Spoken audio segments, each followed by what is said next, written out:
That's what I'm talking about. Come on, sucker. Let's get it on.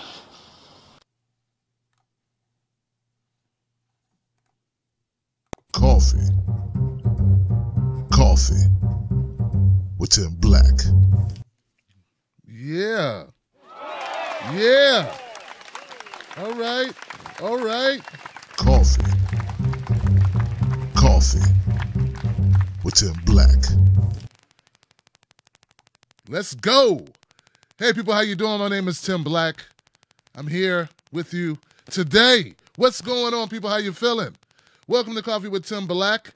We are about to get into some news coverage. What's been going on in the world since you went to work or when you woke up or whatever you've been doing. I don't know what you've been doing. I don't know you like that. Well, we can get to know each other. I can find out. We can have a conversation and find out what you've been up to. How's the family? Oh, okay. Good. Kids okay? Good. Yeah. How's the weather? All right. Good to know. I think I'm coming down with a cold, but hey, I'm happy. I'm feeling 90%, so we just plow through. You're a little gabby, just running off at the mouth, man. I got a show to do, so we'll have to come back and pick this up at another time. Anyway, this is what I'm here for. I'm here to welcome all my people from Periscope, Facebook, and YouTube, all Tim Black's Wolfpack, all the way around. And guys, I've been thinking about Tim Black's Wolfpack, right? Because, the name was given to me by my community. These are people who watch the show. We held a poll, and there were like 3 names, and then Tim Black's Wolfpack won because people liked it better, probably because it rhymed. But as we move into 2018, and we are in 2018, I'm thinking about, maybe we should be a little bit more, unique. Because of Wolfpack, there are a couple Wolfpacks out there. There was a Wolfpack in the movie with the with Zach Galifianakis, and then there was this other thing, and then there's TYT has a Wolfpack, and there's all these Wolfpacks. So follow me here. I'm thinking about we go with TB Nation. That makes sense to y'all. TB Nation. That's Tim Black Nation. Then we have Team Black. And then we could stick with what we have, but I really rather not stick with what we have. So I'm going to put this up to you guys, let you guys, think about it. Maybe you got some suggestions. Let me know. Maybe I'll run a poll on YouTube or something or Twitter and kind of get some feedback.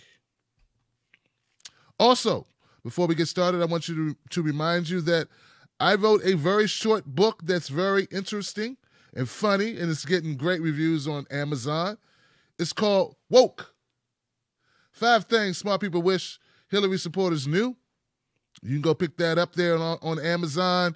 It's doing pretty well. I'm excited. I'm impressed, and I'm thinking about once a month writing a book and putting it out in the ebook format.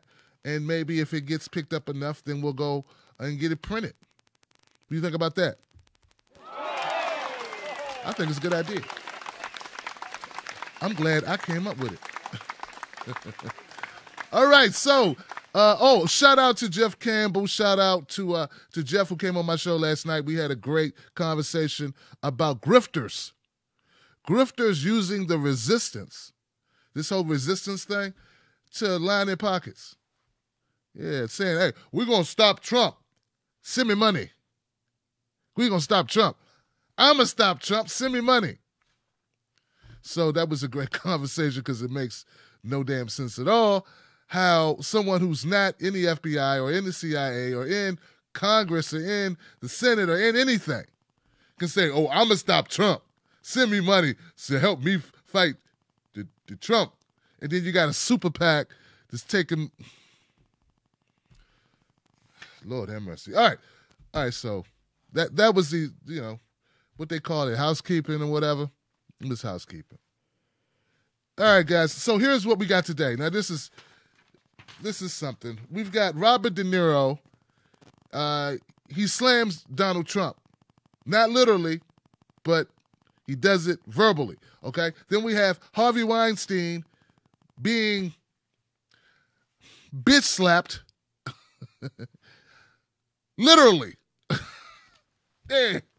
All was missing was the talcum powder. And if you don't know about the talcum powder, it's the pow. They put the talcum powder on the hand and pow.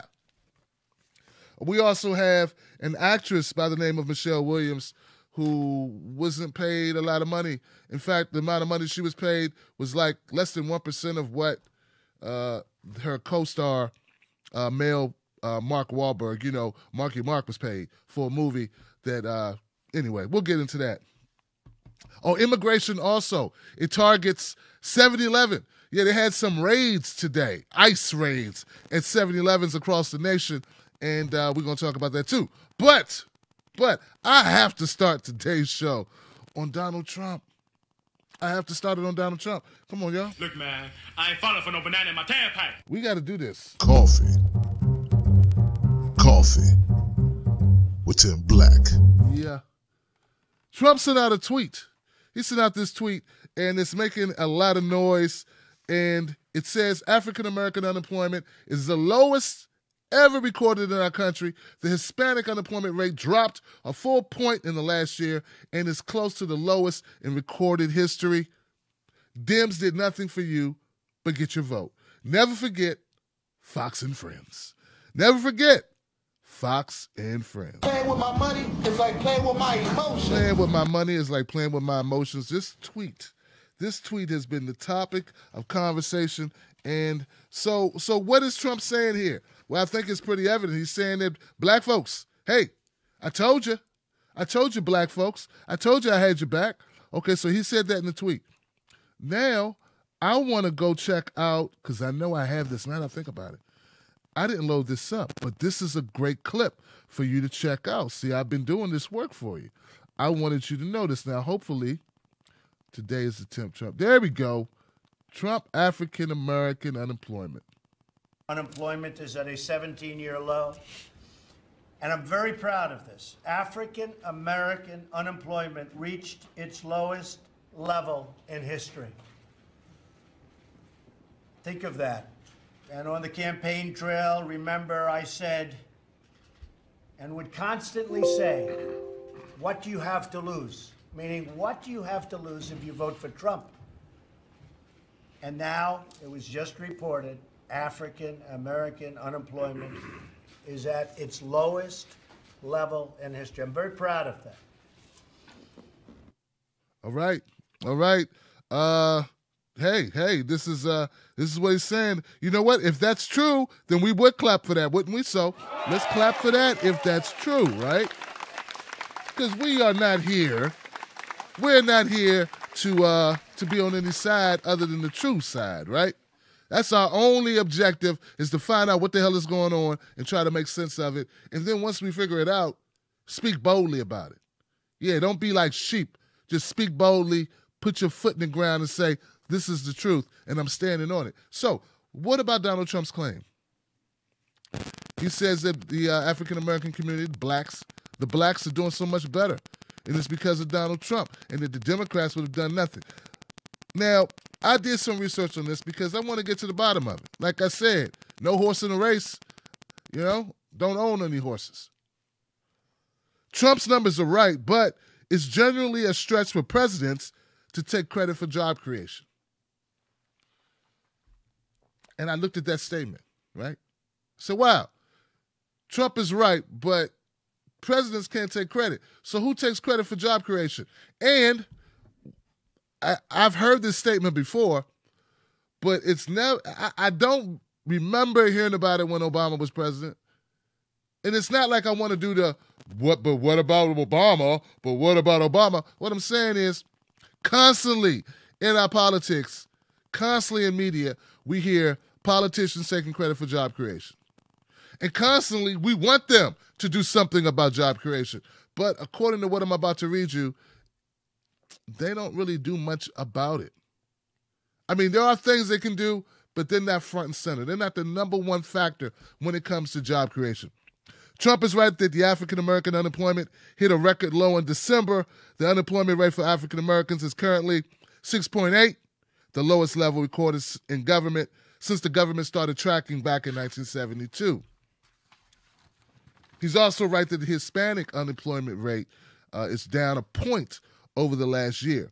It was 4.9. It was 4.9 in December. It was 5.9 in December 2016. So that's close to a record low, though it's also up a half a point in November.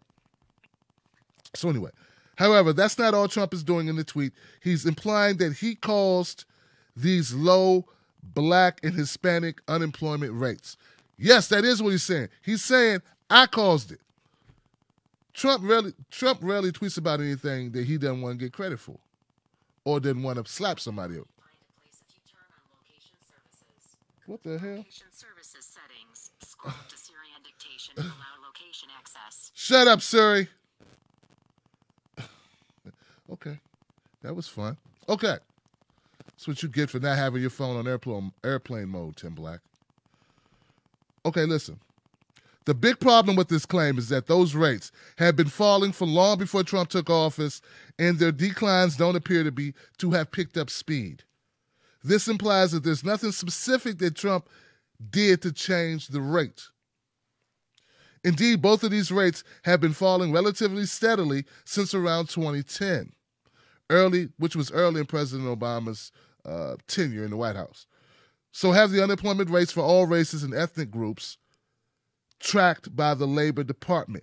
All groups, Black, Latino, Asian, white folks, everybody. It's all been falling. My contention has been, and it remains to be, that one of the reasons why unemployment rates look better on paper, and I found this out under Obama, for those who say, Tim he just suits with the, he just wants to ride with the Democrat. He don't want to look at Republican. No. I found out, I did discover back under Obama when I did research that they stop counting people when they fall out of the job market. Like once you fall off unemployment, you done. You are no longer a person. Like you're no longer you're no longer represented in the data. So just because the numbers look low doesn't necessarily mean everybody went back to work. Some people just got out the job force. Some people did what I'm doing, which is working for themselves. It's a hard gig, but hey, it's a business. If you turn it into a business, you might see some success, even though a large percentage of these types of endeavors that I'm doing, they fail for a lot of reasons. But that's another point, all right? That's beside the point. So I learned that back in, I think, 2013 or 14 when I first started diving into politics because people were throwing around stuff about unemployment numbers being low, and I knew too many people that were looking for work. I'm like, why are they saying unemployment's so low? Then I find out, well, they stopped counting you after a while. So it looks better on paper. Okay. The overall unemployment rate, which by October had dropped to 4.1%, represented a 17-year low by year's end.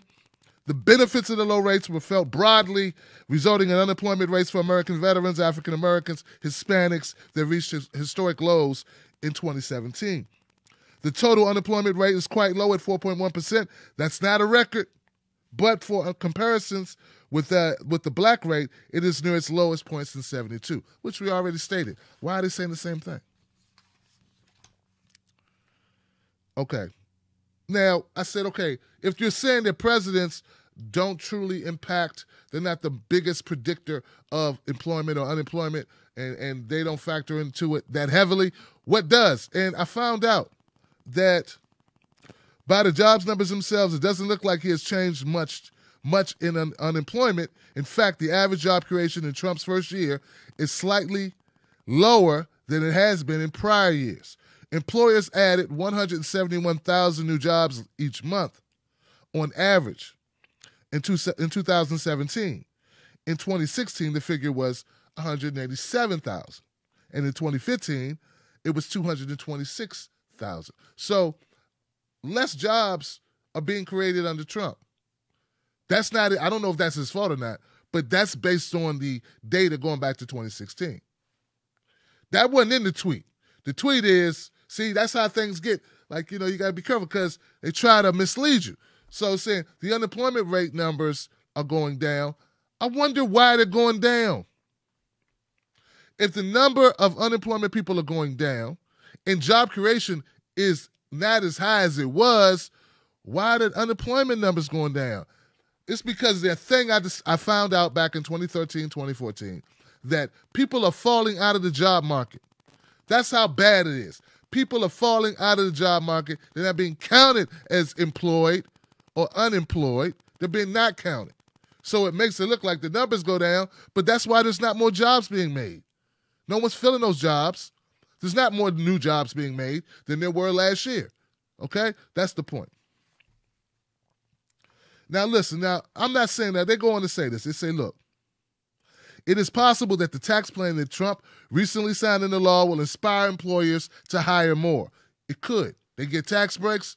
They may want to spend some of that money other than on their yachts, other than mail order brides, other than buying fourth and fifth homes or third or fifth homes. They could decide, well, hey, let's put some of that money back into the company. Let's hire some new people. They could decide to do that. They don't have to do that. But the thing is, well, they're going to do that. Well, you don't know if they're going to do that or not. It's a decision. It's not there's no mandate that if you get a tax break and you're a big corporation that you have to then go out and hire a bunch of people. You might just hold on your money or invest your money or stock it overseas, which is what they do a lot. Which pisses me off when conservatives are like, well, why don't you just want to give the money to job creators? Well, there's no guarantee they're going to create any damn jobs, man. That's why, man. All right.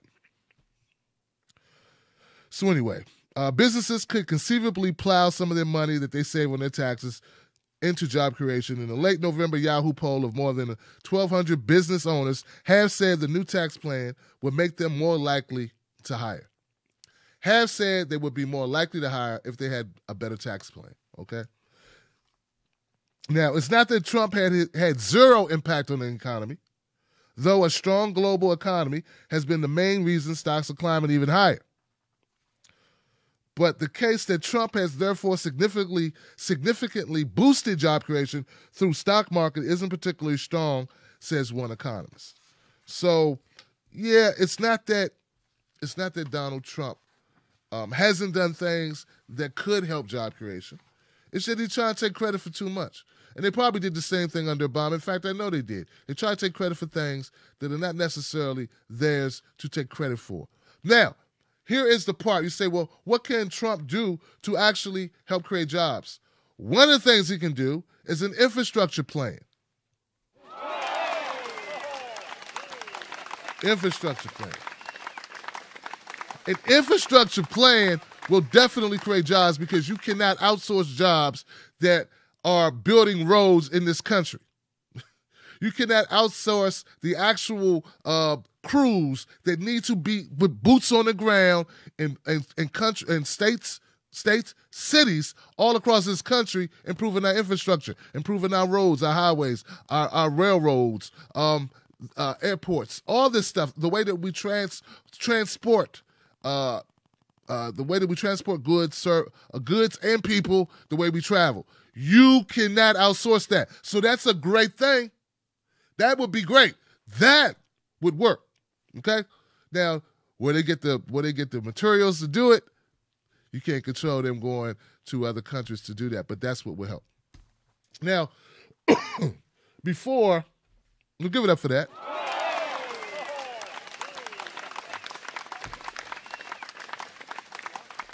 That makes sense. Hope that makes sense. Now, before we get off that, I also want to talk about, because we're on Trump, we might as well stay on Trump for a minute. Trump was also talking about the stock market, right? He's been saying, look at me, the Dow Jones is very huge. Record-setting Dow Jones. Anything else you hear is fake news. Fake news, very, very fake news. Okay? We've all heard that, okay? Here's the truth about that, okay? Trump boasts of record market, but only the richest 10% of Americans own 84% of all stocks. Let me repeat that, man. Trump boasts of record market. Oh, we're killing it. We're killing it. We're killing it. But only the richest 10% of Americans can afford to buy stocks. Get it? See, people will throw this at you. You'll be on Twitter or Facebook or YouTube or walking down the street or talking to a friend. I don't know. And they'll say, well, Trump's done all this for the economy. Look at the economy. That's not you. Are you in the top 10% of Americans? Maybe you are. I'm not. Maybe you are. Maybe your cousin is. Maybe your uncle is. But I know for me, I'm not, okay? Those are the people who have been benefiting and have always benefited from Obama and from Trump because their policies directly impact those at the top more positively than those on the bottom. Do you understand? Do you get that? Why are you cheering for the success of other people? Are you hoping that somehow the success will rub off? Are you hoping their financial stability, their financial upward mobility will somehow a little bit will spill over and fall on you? Why live your life like that? Why should we have to stand for that? Why can't we be like, look, why come we can't be like, I forgot I even had this, yeah. Why come we can't be like, I want the benefits to be for us, not the other people? Why can't that be your viewpoint? What is wrong with that? What is wrong for wanting something for us? Regular, working people, moderate income, lower income, poor people, people struggling. Why can't benefit, dumbass? Why does it always have to be you cheering about somebody else getting financial gains that you never see? Stop telling me to become a conservative or a Republican when that's all you're going to tell me. It's some crap about how great it's for other people to do well. Meanwhile, we're not seeing any of the benefits. That's the point. Despite the fact that almost half of all households own stock shares, either directly or indirectly through mutual funds, trusts, or various pension accounts, there's a lot of ways to own stock. Own it through your job. Own it through the mutual fund that they threw you into, okay? The richest 10% of households controlled 84% of the total value of these stocks in 2016. Okay?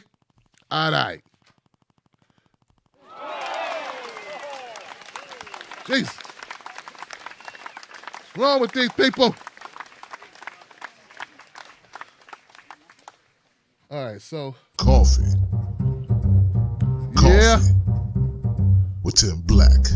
7-Eleven immigration agents target 7-Eleven stores in nationwide sweep. U.S. Immigration and Customs Enforcement agents showed up at dozens of 7-Eleven stores before dawn Wednesday to interview employees and deliver audit notifications. Yeah, they're showing up in droves. They're showing up in droves to grab those people up who are not documented. That's what they're doing. Listen. Now, this is ICE we're talking about. They showed up to interview employees and deliver audit notifications, carrying out what the agency said was the largest operation targeting an employer since President Donald Trump took office.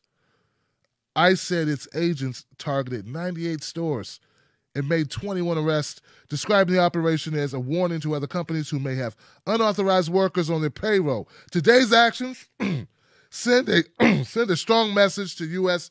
businesses that hire and employ an illegal workforce. ICE will enforce the law, and if you are found to be breaking the law, you will be held accountable. Jesus.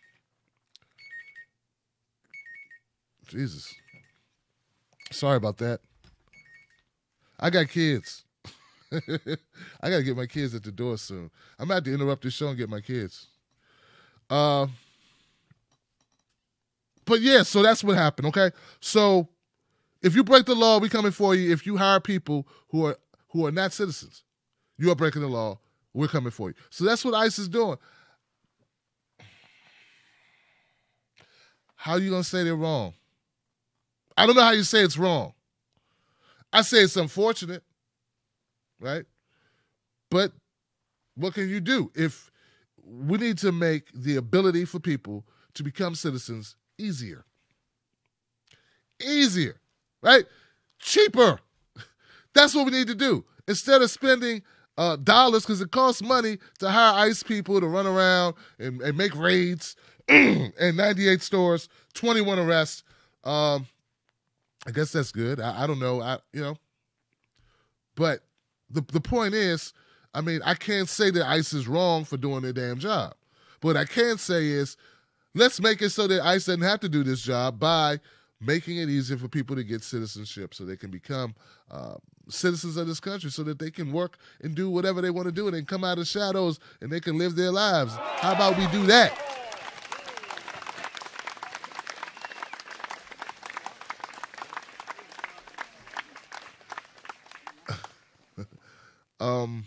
Let's plow through. Let's plow through. Coffee with Tim Black. Now, Mark Wahlberg and Michelle Williams, they're starring in a film that was starring in a film that's just been released called For All the Money in the World. Now, the cruel reason Michelle Williams obviously is a woman on the right. They shot this movie. Now, you may recall, let me get this right. They shot this movie with Kevin Spacey. And subsequently, after all the allegations about Kevin Spacey and the admissions from Kevin Spacey, they decided to remove Kevin Spacey from the movie. And they installed Christopher Plummer. Now, Christopher Plummer, in order to make this movie, and they'd already put all this money into this movie. They already hired these stars. They already paid them a lot of money to play in this movie. Well, they had to reshoot the movie. Had to reshoot the movie and install a new person. It's not like they couldn't just, go in the editing room and just Photoshop in Christopher Plummer. They had to reshoot stuff. So, this is the thing. Now, they're saying that Michelle Williams earned 0.07% of what Mark Wahlberg earned for reshooting scenes. Like the movie about to be released, got to go back, shoot some more scenes, okay? They paid Mark Wahlberg $1.5 million. They paid Michelle Williams $8,000. That's it, $1,000. But here's the thing, and this is what I discovered after doing research on it.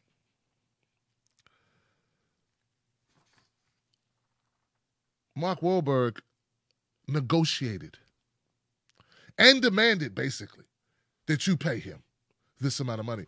Michelle Williams, not so much. So the decision to pay her only $1,000, it looks horrible, and it is horrible if you look at it compared to Mark Wahlberg. But it's only horrible because Mark Wahlberg negotiated to get paid more. Michelle Williams should have fought to get paid more when she had the opportunity to fight for that. That's what I believe on this particular issue. Now, I'm not saying that, and I know a lot of people want to make this about, well, he's a man, so they paid her $1.5 million, and they paid him $1.5 million and only paid her $1,000. I know that's an easy way to look at it, but do you really think that they are that damn stupid? That they thought they could get away with that? So I don't think it was a strategic thing. Though we're gonna pay him over $1 million. We're gonna pay him $1.5 million, and we're just gonna throw her $1,000.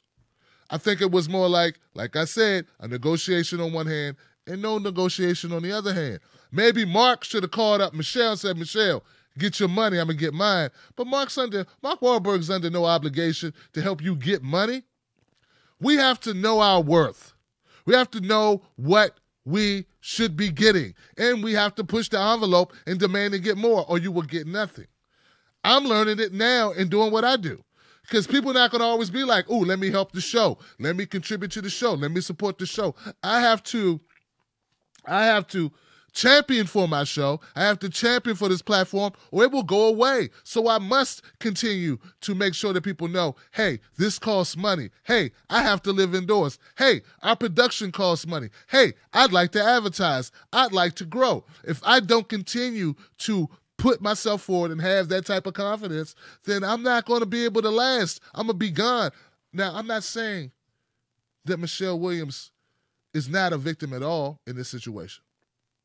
What I'm saying is, in fact, she may not have thought she could negotiate because she's not Mark Wahlberg. But don't get me wrong, Michelle Williams has been in a lot of stuff. She is a very accomplished actress and very talented. Now, if Michelle Williams doesn't feel equipped to negotiate, that's a problem. And also, the another bad thing about it is, I think they're both represented by the same people. So, yeah, it kind of sucks. All right. Now I got to take a break, guys, and got to go handle business. Let the kids in. I'll be back down. You don't want to miss this because I'm going to be talking about Harvey Weinstein and Robert DeNiro.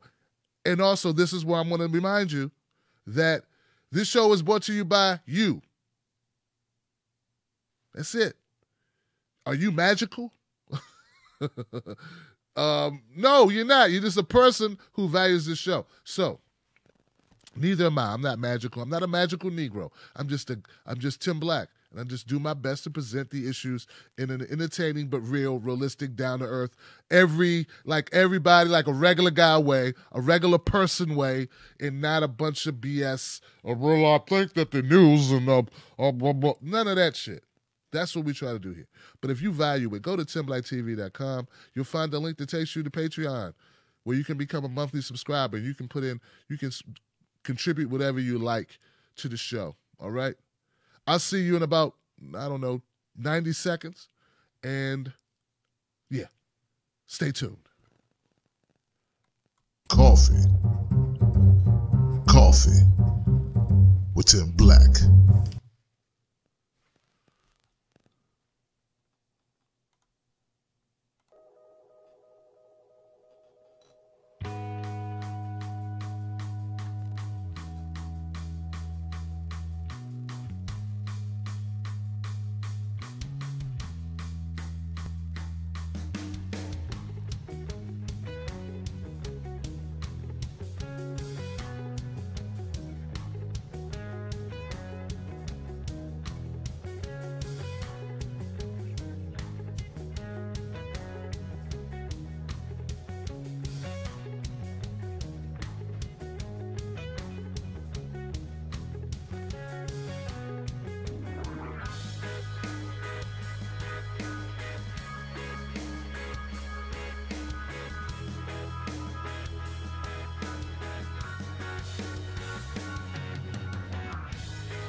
Coffee.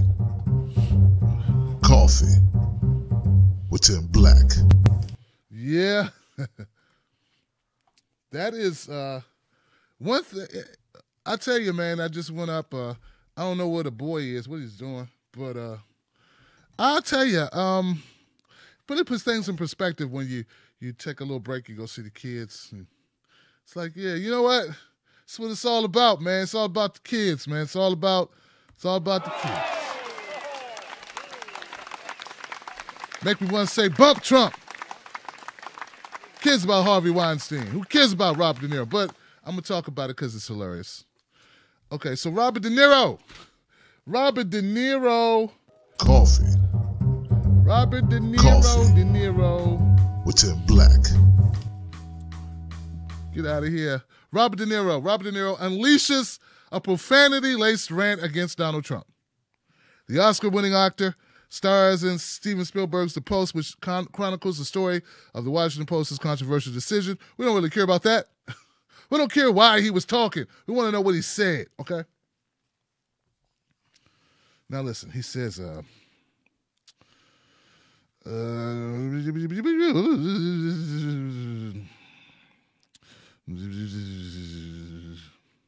what is this? Is this it?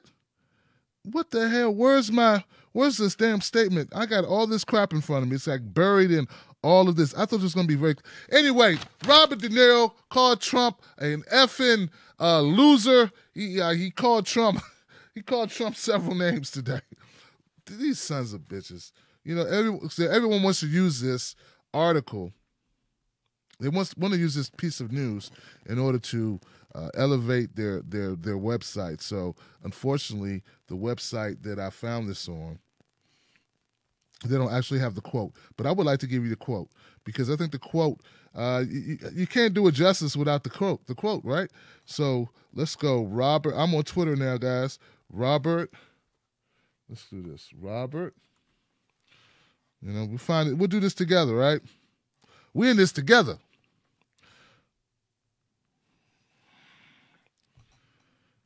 All right. This is what I need for it to act like it can't work now. I don't want to look for him. I want to look for a hashtag.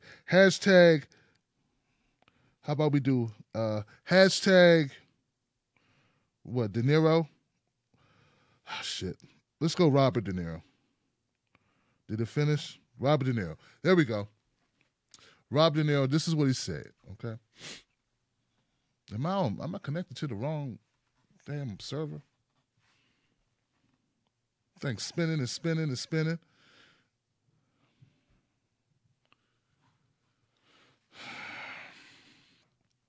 All right.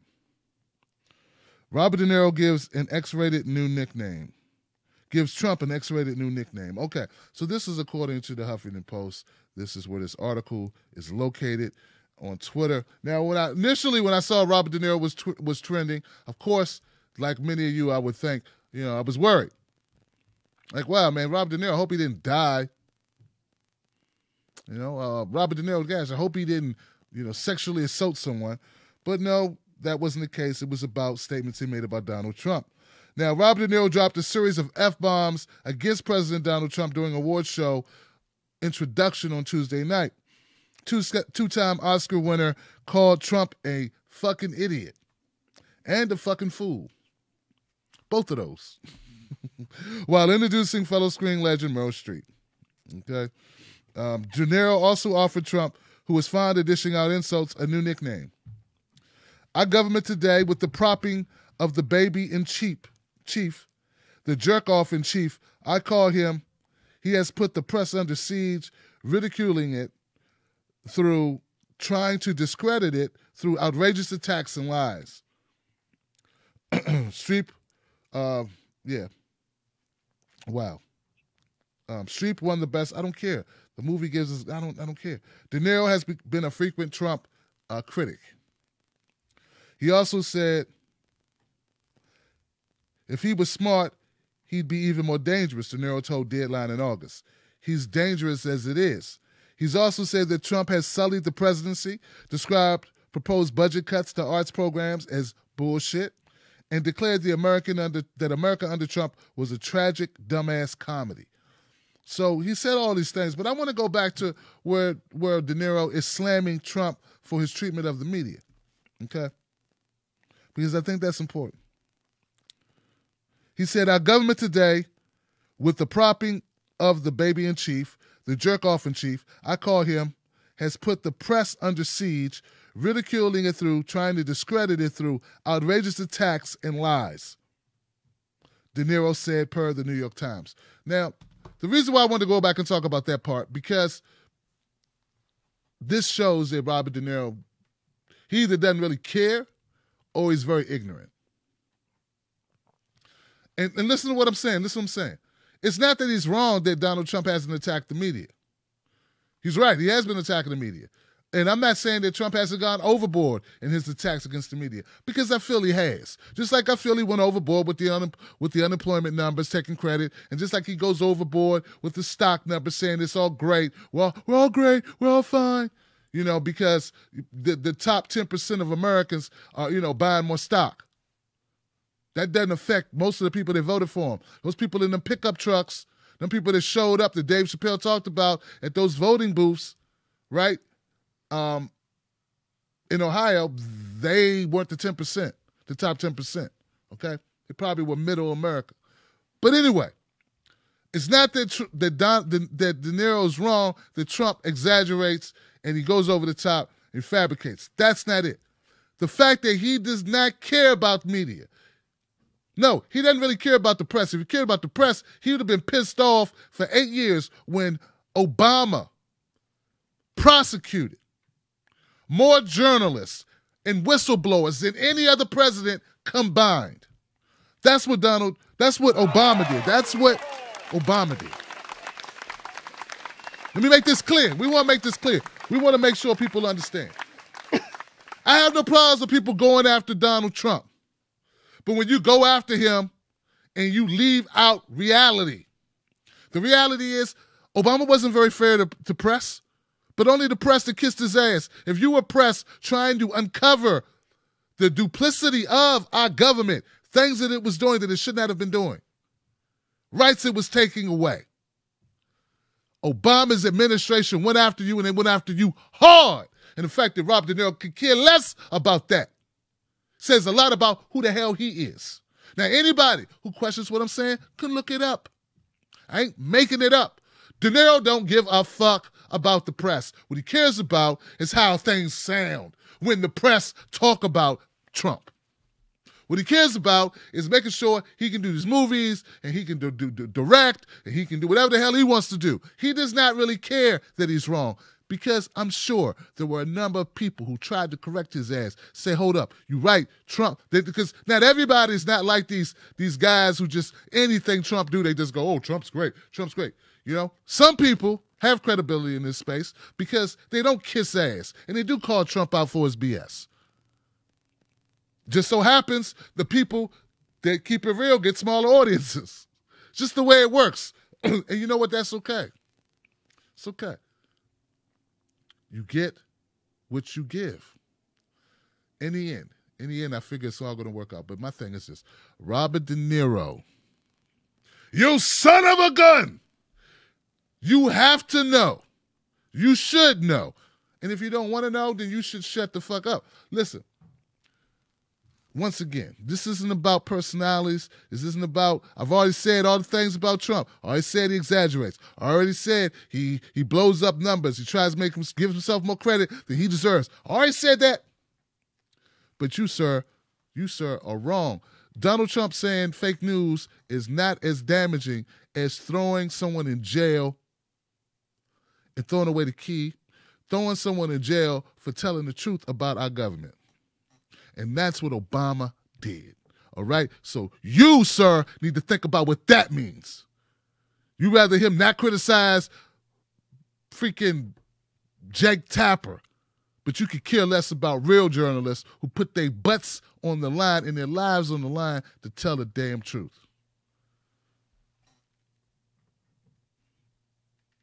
Yeah.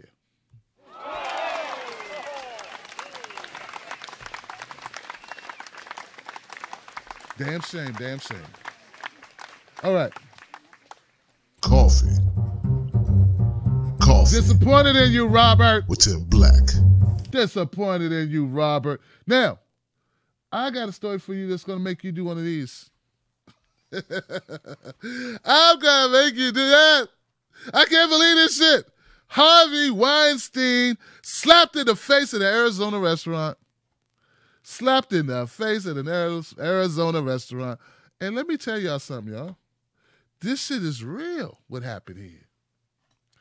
I saw the clip, but it's TMZ, and I know they will try to get me if I show you that clip. But I'm trying to tell you, Harvey Weinstein was patty cake. They call it patty cake. I call it backhanded.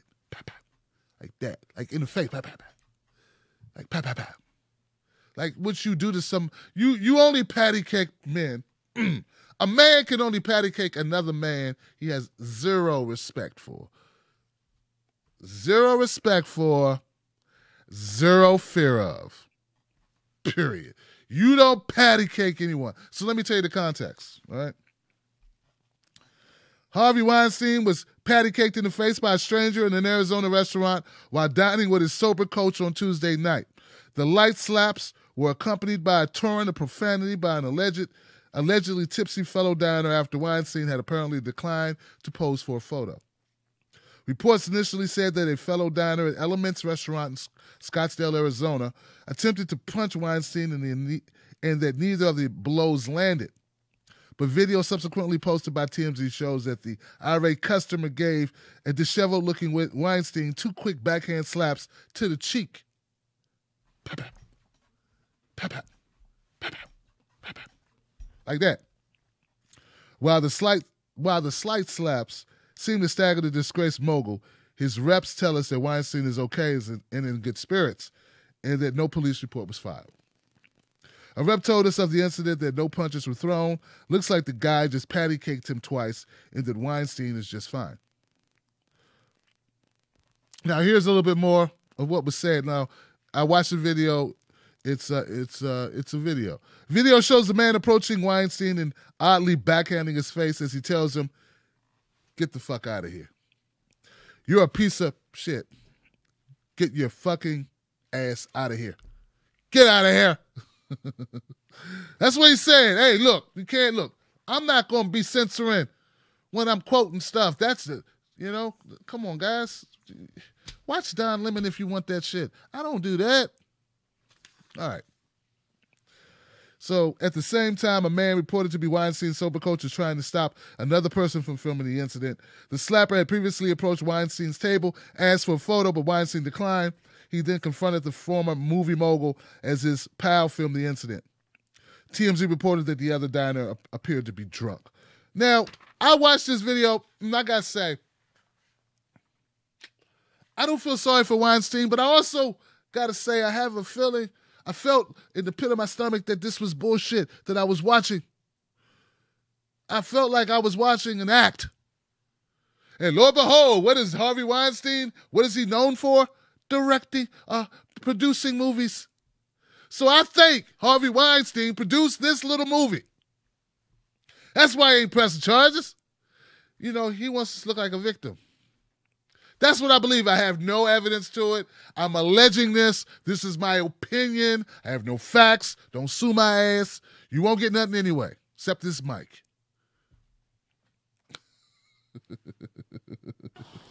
We have to bring them to heel. That's what I'm talking about. Come on, sucker. Let's get it on. And I throw in the mouse. That's about it. But listen, that's what I really think.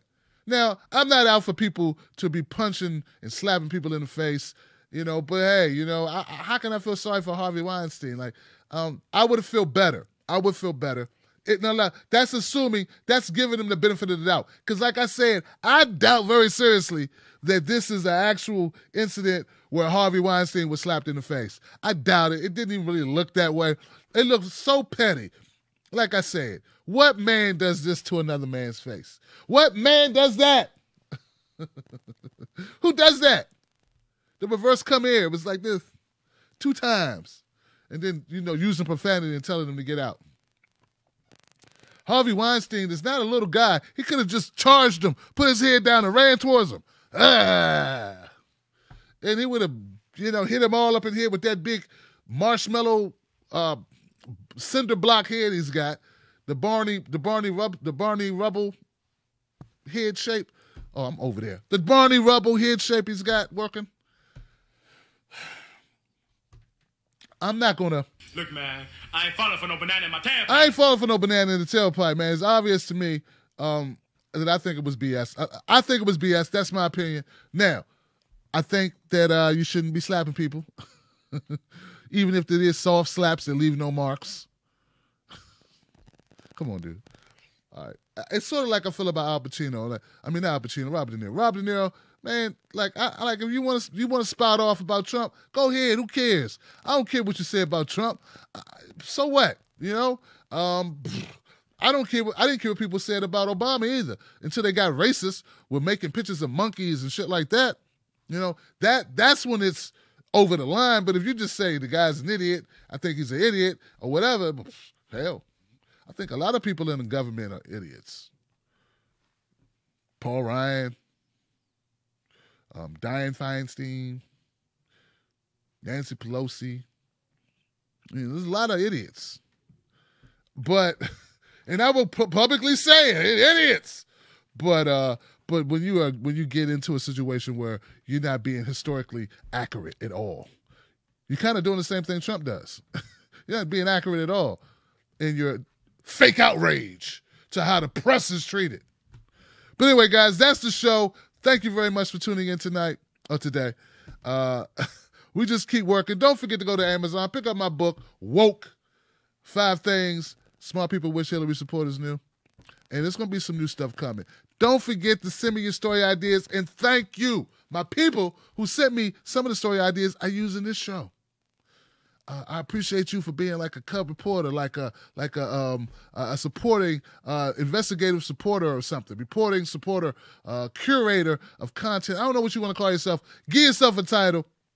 I need people to assume titles in TBTV because it's a lot to do. And if I want it done right, sometimes I have to have other people do it. There you go. All right, guys, I'll see you soon for Black Word Today. Until then, stay safe. And like I always say, don't you let nobody take your cornbread. Or There's going to be consequences and repercussions. Damn right. Coffee